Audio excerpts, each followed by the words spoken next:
This is a Fox News Alert 2 major developments following the deaths of 4 U.S. soldiers in Niger. Details on the Pentagon's new investigation into the attack in a moment. But first, Chief of Staff John Kelly issuing an emotional defense at the White House this afternoon following backlash over the president's outreach to Gold Star families. As some of you may know, General Kelly's own son was killed in Afghanistan while serving in the Marines. He rarely speaks about losing a child to war. But today, he issued a sobering message to those politicizing the deaths of the brave servicemen who died fighting for their country. He called 4 people the other day and expressed his condolences in the best way that he could. And he said to me, "What do I say?" I said to him, "Sir, there's nothing you can do to lighten the burden on these families. But let me tell you what I tell them. And let me tell you what my best friend, Joe Dunford, told me, because he was my casualty officer. He said, Kel, he was doing exactly what he wanted to do when he was killed. He knew what he was getting into by joining that 1%. He knew what the possibilities were because we're at war. And when he died, in the 4 cases we're talking about, Niger, my son's case in Afghanistan, when he died, he was surrounded by the best men on this earth, his friends. That's what the president tried to say to 4 families the other day. I was stunned when I came to work yesterday morning and brokenhearted at what I saw a member of Congress doing. A member of Congress who listened in on a phone call from the President of the United States to a young wife, and in his way tried to express that opinion. He's a brave man, a fallen hero. He knew what he was getting himself into because he enlisted. There's no reason to enlist. He enlisted. And he was where he wanted to be, exactly where he wanted to be, with exactly the people he wanted to be with when his life was taken. That was the message. That was the message that was transmitted. It stuns me that a member of Congress would have listened in on that conversation. Absolutely stuns me. And I thought at least that was sacred.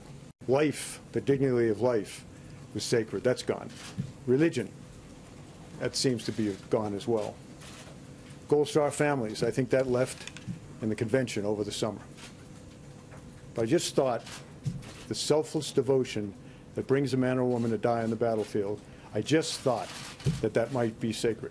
I still hope, as you write your stories, and I appeal to America, that let's not let this maybe last thing that's held sacred in our society. A young man, young woman going out and giving his or her life for our country. Let's try to somehow keep that sacred.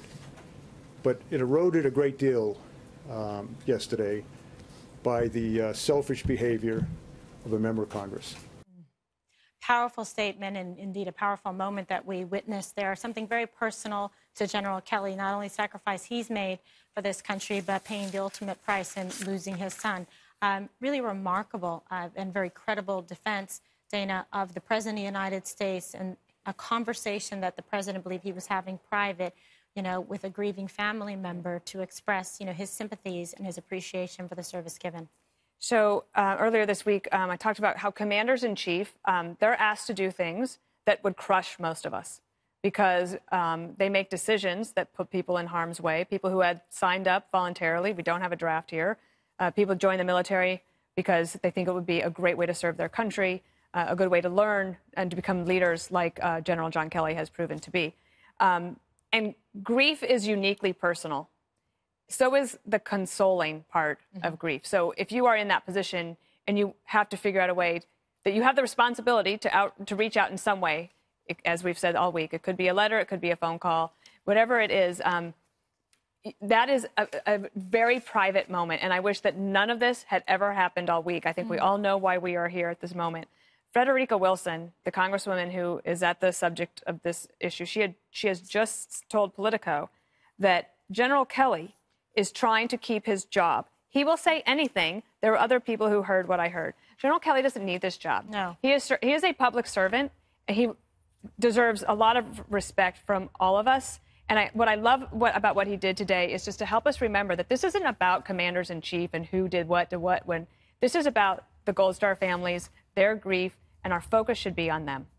Absolutely. Greg, it was a powerful moment, and, you feel good that he's in the position he's in. Well, I'm hoping that his amazing words would end this horrible news cycle, because anybody who gets near this story just doesn't look good except for him. I mean, when you take politics and you add it to humans, they become vultures. And now we're trudging out poor families as if they haven't suffered enough.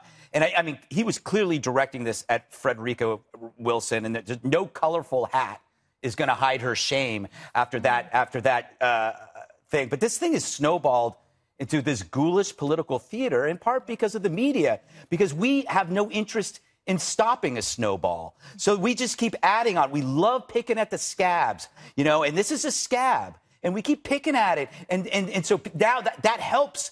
That encourages people to call up these families and make this a story. And there's no longer a no-go zone in the media. We will go anywhere, wherever the story takes us. The controversy is disgusting. No one walks away from this feeling good. And I just wish that maybe the best thing that General Kelly did, which was beautiful what he did, was that he put a period at the end of this sentence. But it sounds like Frederica wants to keep talking. Well, I think that he probably won't even respond to that. He doesn't need to. No. It was classless, and what he did today was right. Yeah, absolutely. Jesse, what do you make of this new development that she's now kind of doubled down and now is going after making it a personal attack against General Kelly? I mean, she's the one that really, her behavior is shameful. It is. I mean, I think America is in good hands with John Kelly as the White House Chief of Staff.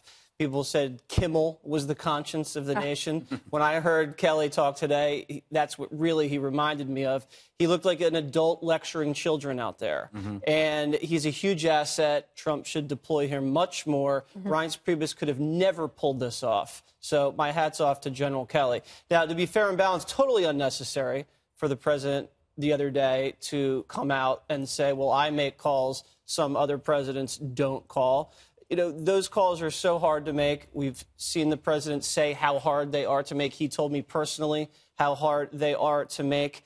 And it goes back to, I believe, John Kelly told the president that President Obama never called him when his son died in combat in Afghanistan. But I don't want to pick that wound anymore, and I think that's over. I think the president knows that President Clinton, President Bush, President Obama all have a very special bond with the men that serve our country and their families as well, and that it doesn't need to be questioned. But I think President Trump has a need to contrast himself with past presidents of both parties, Republican and Democrat, and almost all the time it serves him very well, and in this case it didn't. But this congresswoman totally disrespected the sanctity of this call. This is a solemn moment between the commander-in-chief and a grieving family.